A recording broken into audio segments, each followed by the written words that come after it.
We are looking at a trial here on the effect of manure application on the emergence of corn. So on my, which one's which here, Lewis? What does it say? So manure here, no manure. So manure on this side, no manure on that side. Can you say which one is better? Why? It's taller? It's a little taller. But anyways, I do have some numbers. Well, before that, a little background of this trial.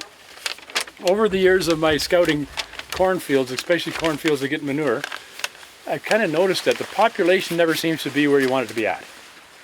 And non-manured field, or fields that hadn't seen the manure like more than a year previous to seeding, so at least not the fall before or the spring, there seemed to be again a better stand. It just looked better. So I was talking to Lewis about this, and I said, "Is there any way we can test it?" And he said, "Sure, no problem. Lewis will do anything for you, almost for a price, almost anything." But so I said to him, "Okay, let's do this. I wanted to find out. Normally, okay, first of all, this is the field belongs to Glenn Thompson, so Glenn Thompson Livestock. So thanks very much, Glenn, who's probably either in Texas or fishing, one of the two right now, for being able to use your field. So this manure was applied, and normally Glenn always likes to apply his manure in the fall. So the plan was to do fall applied manure, leave strips about 30 feet wide without any manure. We tested those spots to see if they needed any additional nitrogen, which these did, and then plant the corn accordingly. But everybody knows what happened last fall. The end of October, basic field work was done. Because we got a bit of snow, but it got real cold, everything froze up. So he never got his manure applied until April. So I think the 21st, 22nd of April, approximately the dates. Rates, probably that 40 to 60 ton per acre, and then incorporated. So you see the same tillage right across the field, whether there's manure applied or not. So the only real difference is that the non-manured areas actually got a bit of nitrogen. So there'll be more nitrogen, actually, total nitrogen available in the manured areas, because everybody knows how much nitrogen you get from 40 ton of manure, much more than the corn crop needs. But we only put enough on to make sure we got a good crop of corn in the area. So nitrogen shouldn't be an issue. So then it comes down to, okay, what's happening? We actually had another trial as well near Nobleford. The plan was to do it on canola. But the last minute, and that was going to be spring applied manure. The last minute, the guy decided, for a number of reasons, one of he's in LNID, and he's got a feed lot, and he wanted to make sure he had enough feed, so he switched the canola field to cornfield for more silage. So I do have numbers for everywhere. So first of all, this location, if you look at the population on the manured versus not manured area, the population here is actually higher by a very little bit. On the non-manured. On the manured. Okay. So 109 plants per survey area, which is 16 square meters, right? Yep. So anybody got a calculator on their phone? If you want to take this number, 109 divided by 16, multiply by 10,000 and divide by 2.471. I think that should work. 27,000? So there you go. 27. Your population is approximately 27,000 plants per acre here. It's very, very close to the same. So 109 in the 16 square meters on the non-manured or the manured area is 107.6 on the non-manured area. So very, very similar numbers. The target population for this field is 35,000. That was the seeding rate. Now he has another field that he put some heavily manured application on too, and so he's got 5 cornfields. So this is one, and there's 3 that had got manure. So this one and the other 2, and there's 2 that didn't. Well, the population of the ones that got the heavy manure on average for the whole field is about 26,000, and everybody else is running around 30,000. So right there, it shows you there's something happening. On the field in Nobleford, we have 115 plants on the manured area. So can you do the math again, please? Whoever did it here quickly. Mike. Okay, it's Mike. I didn't I see it thought was you. everybody was doing it. So 115, again, divided by 16 times 10,000 divided by 2.471. 29,000. So this guy got 29,000 on his manured area, but on the non-manured area, do this math, 120 You got to tell me the whole thing. divided by 16 Okay. times 10,000 divided by 2.471. 30,000. So he's got just around 30,000 on the non-manured area, and what was the first number? 27,500. 27.5. So he's about 2,500 plants less on the manured area than non-manured area. Now his manure was also applied a lot later in the spring. It was probably early May, like just before planting. So the question now is, okay, before we go there, some more numbers. On June the 12th, here in in Glenn's field, the V stage, so vegetative stage of the corn, and this again, I'll use the manured one first, was 4.1. So 4.1 leaves on average. Yeah. So yeah. On the non-manured area, it was 4.5 leaves per average. So we're seeing a little bit, about 10% difference. Then on the average height, however, was completely different, or quite a bit different. On the manured area, it was 39 centimeters tall, June the 12th. And on the no manured area, it was 46. So we have 7 centimeters difference in height, which is about 3 inches. So actually, that's a fair bit of difference. Now that's on this treatment. Now you go to Nobleford, the treatment there again, the corn was planted quite a bit later. Again, June the 12th, it was 3.3 leaves for the manured one and 3.4 for the non-manured, so fairly close. But the height on the manured area was 25 centimeters versus 31. So we're seeing a lot of effect of the manure on the growth of the corn. I was thinking we'd see more on the emergence of the corn as well, but we're definitely seeing it on the growth during the season. So now the question is, why? So we probably, like having been here a few times, we probably saw a difference in emergence early, like they came out of the ground sooner where there wasn't manure, but by the time you sort of get into that 3-leaf, 4-leaf stage, you have close to the same amount of plants, but it was quite obvious that the plants were smaller, there was more that were just coming up later, and we could see, even just looking, we could tell, even outside of the manure, where the treatments were. We had less green, less ground cover. So we did fly a drone sort of around late June, which we haven't really gone through yet, but I expect we'll see something on canopy closure too at that time. So, Thanks, Lewis. Okay, so any questions? So this land is a lot lighter than Nobleford land. This is sand. So I think that makes a difference. Yeah. On coverage. I think so. That makes a big difference too. So you dig down here, you got basically beach sand underneath here. So again, you Nobleford, you got a nice heavy clay loam. So there's a big difference from that standpoint as well. Because you have more compaction on the clay, and yeah, just. Yeah. Go ahead. It takes longer to warm up. It does take longer to warm up, but it was seeded later. So your emergence time over there from seeding to the emergence is probably similar to here. But between the two, it's that much more compounded because of the clay versus and then you throw the manure on top of that. Exactly. So anybody here have an idea why you're seeing these differences? What is the manure doing? Salt effect. Salt effect? Any other comments? Could there be some residual chemicals that maybe are showing up in it, whether from the bedding or?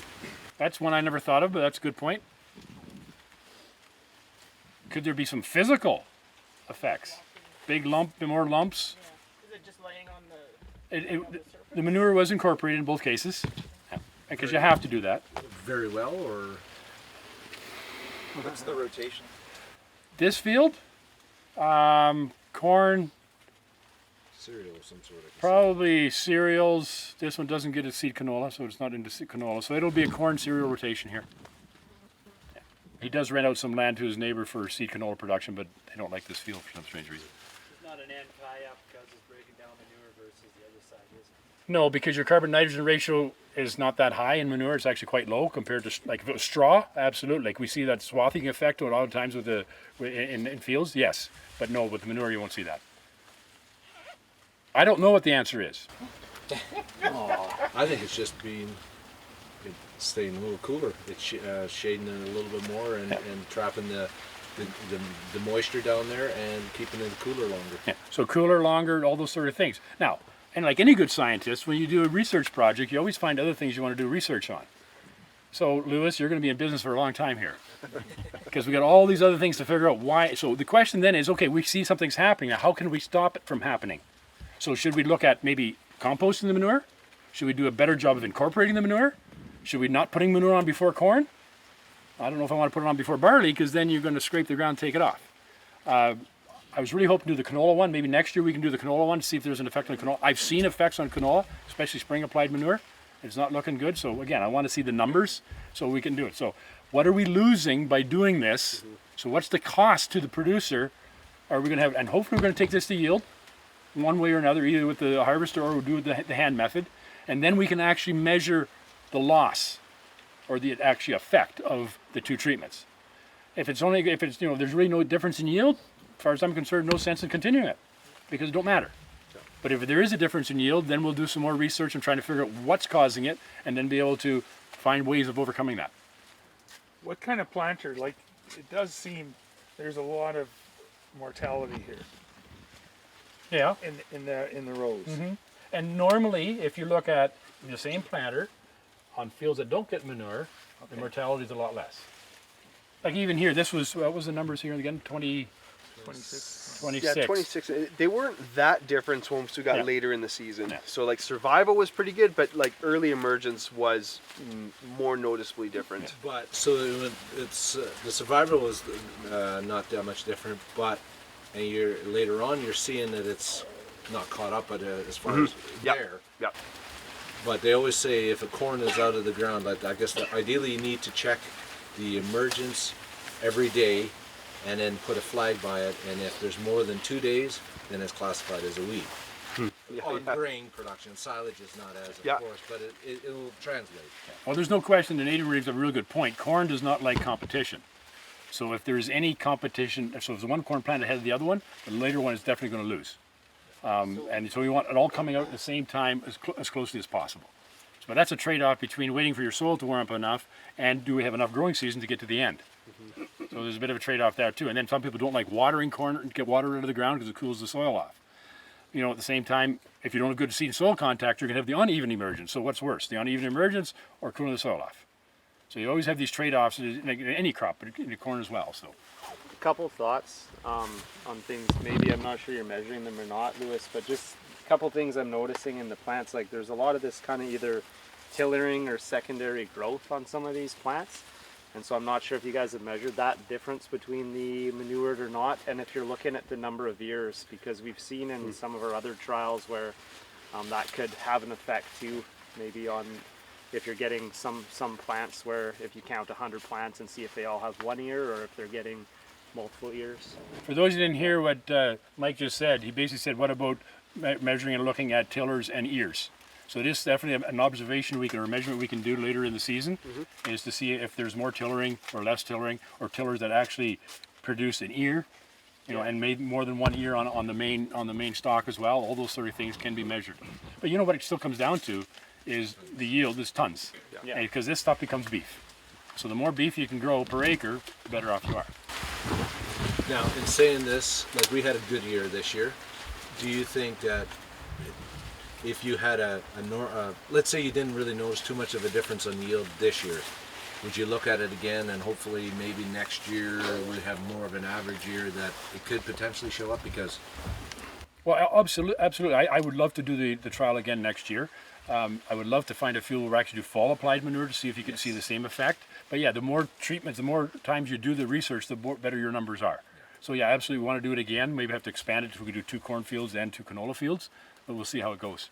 So the biggest thing is finding, as you know, every farmer around here likes to get their crops in the ground as quickly as possible. So to be able to do something like this usually means a bit more work, so it may delay some planting or whatever.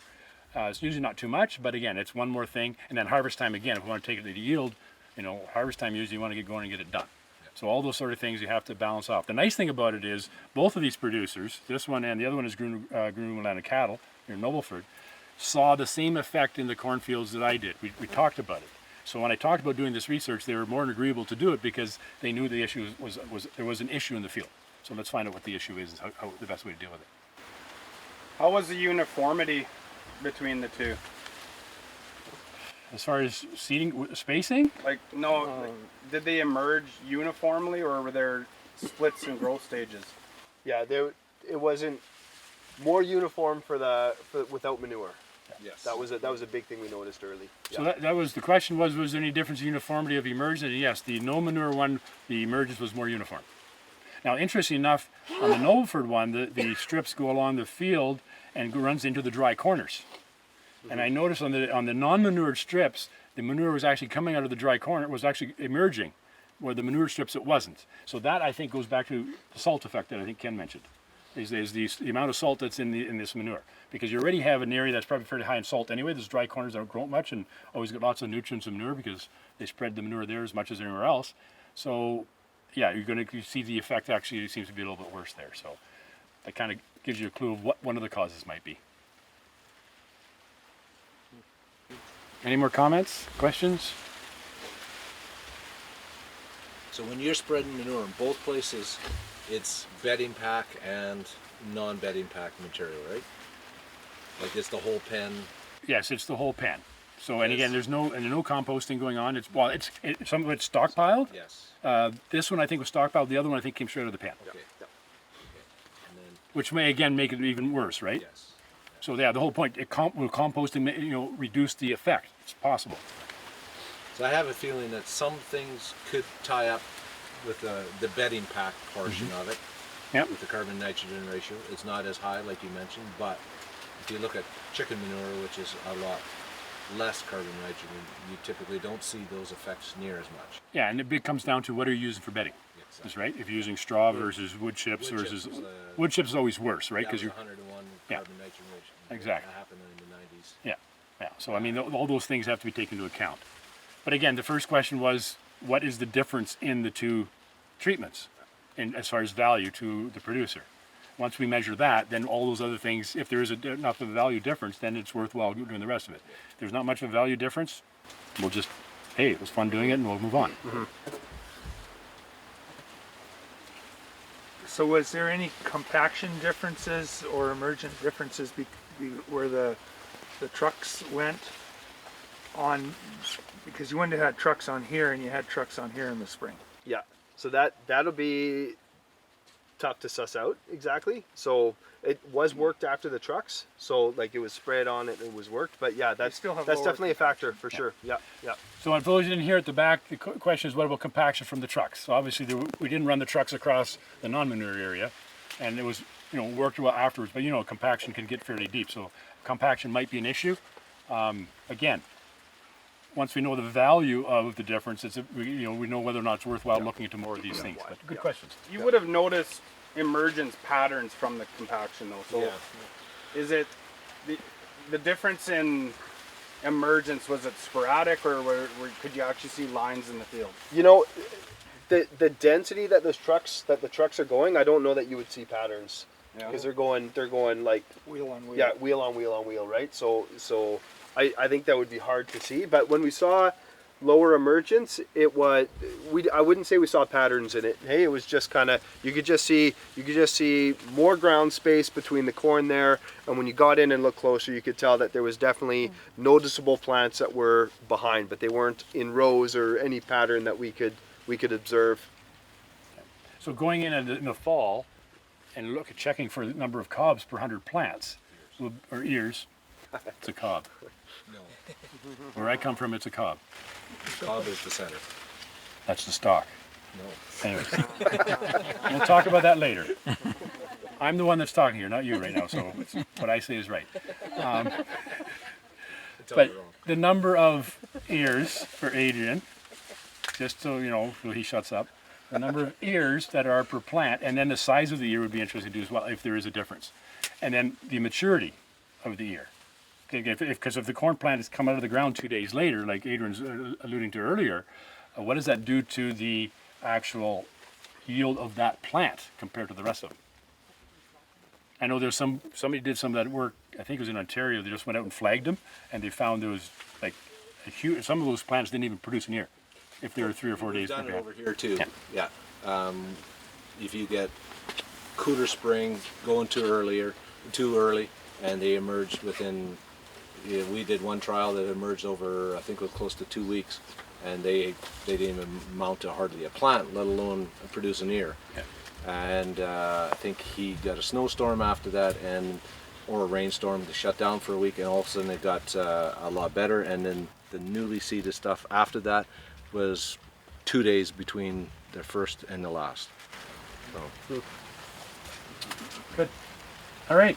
Is there any disease pressure differences or insect pressure differences between manured and not manured? I haven't noticed any. I don't think there is. I mean, we don't have that many insects and disease in corn in this area anyway, I don't see anything. No. because we don't grow it that much. How much more time we got here, Lewis? Who's in charge of the time here? Jamie. Yeah. Jamie, how much time we got? And what time is it now? I'm done then. All right, thank you very much.